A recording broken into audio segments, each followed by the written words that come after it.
Good morning students, I am your English teacher Divya Shrivastava and today in English literature we are going to start a new fresh chapter, chapter 13 and the name of this chapter is The Boy Who Cried Wolf.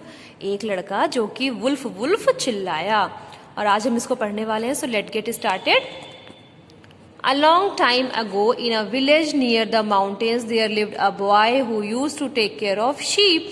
बहुत समय पहले की बात है. पर्वतों के पास में एक गांव था जहाँ पे एक लड़का रहता था जो कि जो भेड़ लोग होती है उनकी देखभाल करता था, उनकी टेक केयर करता था. Every day he would take the sheep up the mountain to graze. हर दिन प्रत्येक दिन वो उन भेड़ों को माउंटेन्स के ऊपर चराने के लिए ले जाया करता था. Being all alone up in the hills was very boring. अब उन पहाड़ों के ऊपर वो अकेला था, इस वजह से काफी वो बोरिंग सा फील करता था. So he thought he could have some fun and liven up his day. उसने ये सोचा कि अब वो कुछ मजेदार सा करेगा और अपने दिन को बहुत ही अच्छा बनाएगा. He decided to scare the villagers. उसने ये डिसाइड किया, निश्चय किया कि अब वो गांव को लोगों को डराएगा, स्केयर करेगा. Wolf wolf he screamed, help the wolf is attacking the sheep. भेड़िया भेड़िया, वो चिल्लाया, मदद करो, जो भेड़िया है वो भेड़ों को मतलब उन पे अटैक कर रहा है. Hearing his cries for help the villagers grabbed whatever they could and came running up the hill to scare off the wolf. अब उसकी चीख पुकार सुन के मदद के लिए जो गांव वाले थे उनको जो भी मिला, वॉट एवर दे कुड, जो भी उनके पास मिला उसने उनको ग्रैब कर लिया, मतलब पकड़ लिया. जो भी गांव वालों के पास था, जो भी उनके पास वेपन्स थे, औजार थे, उन्होंने उसको ग्रैब किया, पकड़ा और पहाड़ों के ऊपर, हिल्स के ऊपर वो लोग भागे वुल्फ को डराने के लिए. But there was no wolf. लेकिन वहां पे तो कोई भेड़िया नहीं था. They then heard a naughty boy laughing and realise that they had been tricked. तब उन्होंने उस शरारती लड़के की हंसी सुनी और उनको तब ये रियलाइज हुआ कि उनके साथ चाल चली गई है. They were very angry and walk down back to their work. वो बहुत ज्यादा गुस्सा हो गए और अपने काम के लिए नीचे अपने वापस आ गए. Next. The next day again the naughty boy begin to shout wolf wolf. अगले दिन फिर से उस नॉटी बॉय ने चिल्लाया, वुल्फ वुल्फ, भेड़िया आया भेड़िया आया. Again the villagers left their work and came running to chase away the wolf. But again they found no wolf. एक बार फिर से, अगेन मतलब फिर से गांव वाले अपना काम छोड़ के आए और वुल्फ को भगाने के लिए, उसका शिकार करने के लिए भागे. But again they found no wolf. लेकिन अगेन उनको वहां पे कोई वुल्फ, कोई भेड़िया नहीं मिला. The villagers were very angry, really angry. गांव वाले सच में बहुत ज्यादा गुस्सा हो गए. They did not like being disturb from their work for nothing and they want the boy that they would not believed him the next time. उनको उनके काम से बार बार डिस्टर्ब किया जा रहा था, बिना किसी मतलब के लिए वो लड़का डिस्टर्ब कर रहा था, इसलिए उनको ये चीज बिल्कुल पसंद नहीं आई.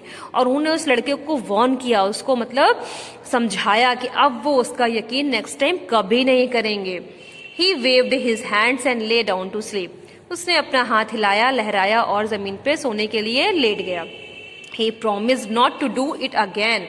बट उसने प्रॉमिस किया कि अब वो ऐसा कभी नहीं करेगा. But the villagers were fed up and did not think much of his promise. लेकिन जो गांव वाले थे वो काफी ज्यादा परेशान हो गए थे, थक गए थे उसके इन सब चीजों से. तो उस गांव वाले ने उसका जो प्रॉमिस था कि अब मैं ऐसा नहीं करूंगा, उसके प्रॉमिस पे ज्यादा ध्यान नहीं दिया, उसके बारे में ज्यादा नहीं सोचा. After some time, कुछ दिनों बाद, as the boy was sitting alone in the with the sheep, he heard a terrible growl and turned to see that a wolf had really appeared and was attacking the sheep. कुछ दिनों बाद लड़का अकेले भेड़ों के साथ बैठा था तो उसने एक बहुत ही भयानक ग्राउलिंग, गरजने की आवाज सुनी. उसने मुड़ के देखा तो वहां पे सच में एक भेड़िया आ गया था और वो शीप पे, भेड़ों पे अटैक कर रहा था. The boy screamed wolf wolf.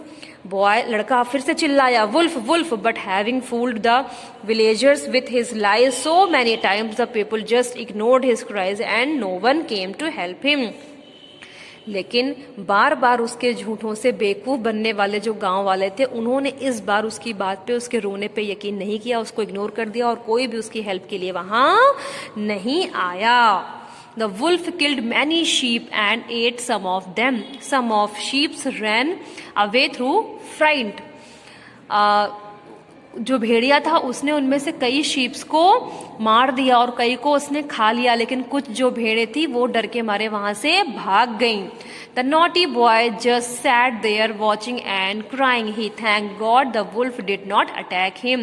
जो बदमाश लड़का था उसने सब कुछ देखा बैठे बैठे और बस वो रोता रहा और उसने भगवान को थैंक यू बोला कि वुल्फ ने उसके ऊपर अटैक नहीं किया। He promised himself that he would never tell lies again. उसने खुद से ये प्रॉमिस किया कि अब वो कभी भी लाइफ में झूठ नहीं बोलेगा। तो इसीलिए इस चैप्टर से हमें क्या मोरल मिला कि हमें कभी भी झूठ नहीं बोलना चाहिए, अदरवाइज कोई हम पे बिलीव नहीं करेगा। So this chapter the boy who cried wolf is completed here. In next video we will start a next chapter. Thank you students.